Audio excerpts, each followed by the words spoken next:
what's going on, everyone? Matt Jarbo here with $3 Theater, and I'm out just running an errand right now, and I kind of wanted to get this off my chest for today. So I've been really asking myself if there's a way to ever see Star Wars truly recover in regards to YouTube, right? And I say this coming at it from a multitude of different areas and a multitude of different perspectives, and it encompasses many, many, many different mediums. The main one, of course, obviously being the movies. There's nothing on that front until 2022. So we have just over 3 years until the next movie comes out, and it could literally be anything. Is it the High Republic?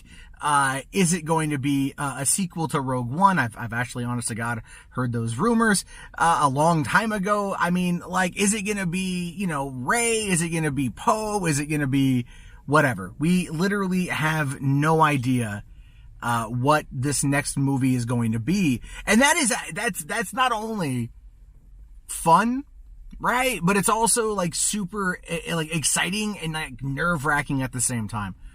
Because I am, as a fan of Star Wars, I understand and I can acknowledge that there are problems with the whole thing right now.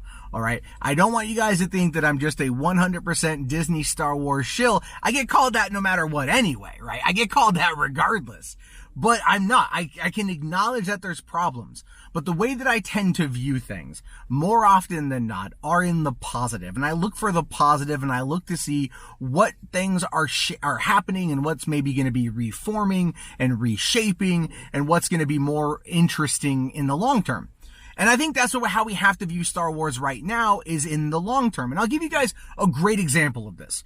Go back to 2017, right? Go back to E3 2017 when we got the first look at Star Wars Battlefront 2. Oh my God, did that look amazing, right? Oh my God, did it just look awesome. It looked a lot like Pandemic's Battlefront series from back in 2005. It looked a lot like that. It felt a lot like that. And a lot of people were really excited for it. And a lot of people were really happy for it. We're really looking forward. Then the game got ready to come out. So all that goodwill, all that hype, right? All that hype leading into The Last Jedi, all that hype leading into Battlefront 2 crashed and burned to epic proportions. Okay, the most disliked post on Reddit is still that post from an EA community manager on the Star Wars Battlefront subreddit talking about loot crates. And that negative press tanked Battlefront 2. It really did. It hurt Battlefront 2 in innumerable ways. But 2 years later, what is the general consensus on Battlefront 2? It's good. Nay, in some respects, it's great. There are people out there who have been following its development for years. There are Battlefront 2 YouTube channels out there, and you can watch them cover this game through every update, through every new map, through character skin, through new hero or villain or game mode, and you can see them look and discuss how the game has evolved to the point of going from 2 years ago where EA, you could tell, rushed this thing out. Very poorly planned, microtransactions, all that stuff. What felt like pay to win at the time, obviously. And then now it's entirely different. Now it's almost a completely different game, and it's got a very, very, very good, strong following, and the game is still a blast to play. I pick it up and pop it in from time to time, and I immensely have a great experience when I do. Then you take a look, so that can show you that through the power of evolution, through the power of things changing, through the power of being, of allowing something to be fixed, that it can go from terrible to good. It can go from bad to great in some respects. So why not Star Wars as a whole doing it? Now, a lot of people out there are going to argue the fact, Star Wars is just Star woke now. It's nothing but identity politics and dinosaurs and stuff. I don't know. People make up the weirdest arguments. As if now, all of a sudden, diversity is a bad thing. I'm just going to let you guys in on the real world there. Diversity is never a bad thing. Diverse characters are never a bad thing. Having diversity in characters actually makes something better. Now, it is all about how it is handled. So obviously there's going to be a contingent of people out there who make their money by trying to bleed your emotions dry when it comes to Star Wars. And they do this by framing everything in the negative and trying to assign the worst possible narrative to it because it's what gets them the most amount of clicks, and they openly admit to this. And I don't need to say who it is. You all know who it is. You all know who I'm talking about. And that's what they do.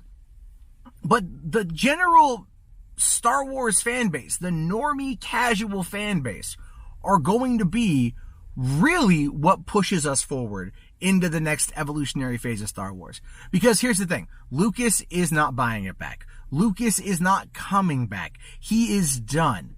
But what we have are people now in creative positions that have creative control, at least in the case of The Mandalorian with Jon Favreau and Dave Filoni. And that's really good. But we don't know yet if that's going to be something that is going to continue or if it's going to be stifled by, let's say, Kathleen Kennedy. And with Bob Chapek now taking over for Bob Iger, and that happening until the beginning of 2022, and Kathy Kennedy's contract ending in 2021, I mean, we don't know what Chapek is going to do. Is he going to want to extend it, or is he going to want to bring somebody new in that can maybe get it under wraps? We have no idea about any of that, but that is so far down the line that it's almost kind of dumb to talk about right now. It's kind of dumb to speculate on, because literally anything could happen. But we have to be willing to let it happen. We have to be willing as fans to look at the end result, right? To not throw the baby out with the bathwater, to not, pull the cart before the horse. We've got to look at the end result of what's going to happen with Star Wars and go from there, right? Go from there to then determining whether or not it's got quality. Because here's the thing. Star Wars Resistance is a show that not a lot of you have watched, but it's developed quite a small but strong fan base. If you've got Disney Plus right now and you're waiting for some new stuff, both seasons of that show are out there. Season 1 starts off really kind of kid-friendly, just like the Clone Wars did, and then it starts ramping itself up and taking on its own identity and telling its own story, and it's actually really good. I mean, look at the 4 seasons of Star Wars Rebels. Again, a little bit kiddie right in the beginning, just kind of ease you in, and then it starts to ramp up and becomes an entirely different thing by the end, and the show is so insanely good. Star Wars Clone Wars, same thing. My God, same thing. This is how the evolutionary process happens under Disney Star Wars. It starts off, and this is even before Disney Star Wars, but it starts off and maybe it's aimed at children, right? Which does turn some people off, but then from there it starts to kind of like move its way out into something a bit different. And then it starts to find itself and find its voice. Now, all we can ask for as fans is that they start to determine the voice before they jump into it, which has kind of been the biggest problem so far. In the case of, let's say, Jedi Fallen Order, no, they determined, Cal Kestis, his story, what it was going to be, the emotional journey coming in from the PTSD and the survivor's guilt that happened after Executive Order 66. And that, my friends, is some excellent, excellent, excellent storytelling. Star Wars Jedi Fallen Order is an amazing game. That ending, Salt Bay, you know what I mean? Just, Salt Bay, so good. Loved it. It's like butter. That's right. But it's like that. It's very much like that. It's such a good thing.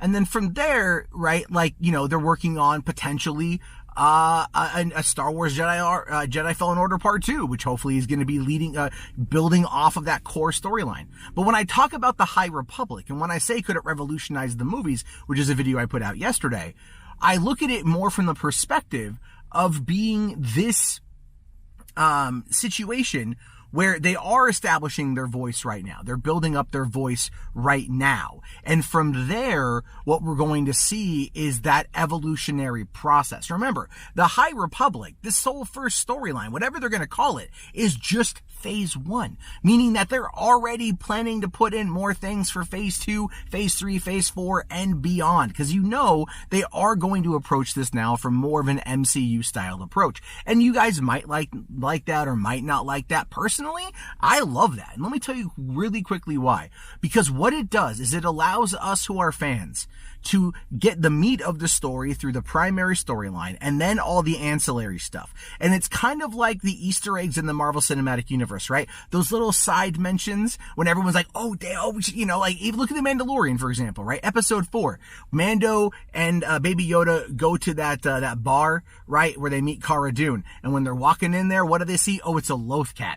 Right? A Lothcat from Star Wars The Clone Wars or Star Wars Rebels, right? It's from that world that Dave Filoni created. And that is a reference to something else. It's a nice little Easter egg. Or what about Dr. Pershing with a Kamino Cloners outfit on?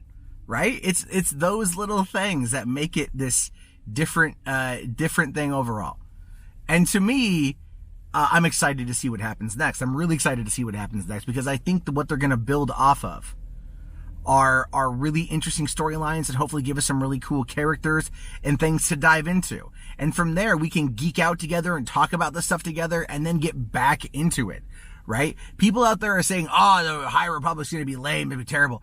Look, Claudia Gray and Charles Soule are heavily involved in this one, and they are good Star Wars writers. They do get Star Wars, and that right now is what we need, right? Dave Filoni and Jon Favreau get Star Wars. So by bringing in more people who get this and giving it to us in ways that are going to then build out on the mythos, build out on the legacy, build out on the characters, the worlds, the adventures, the stories, everything else can only mean better Star Wars. And it has taken Disney a long time to get here because you know that they rushed right into the movies without having a plan. And it does seem like they finally learned that 4-year-long lesson and they're now pushing towards being more organized and more pushing things forward. And to me, that signals actually that they've listened, that there's actual change on the horizon, and that it's going to ultimately be good to be a Star Wars fan again. I don't know about you, but I'm very optimistic about the future of Star Wars. And I just wanted to get this off my chest while I'm waiting for an errand. So, you know what? I will talk to you guys later. Please leave your comments. They should be a lot of fun. As always, if you like these car videos, let me know down in the comments below. And I'll see you guys later. Have a good one, and peace out.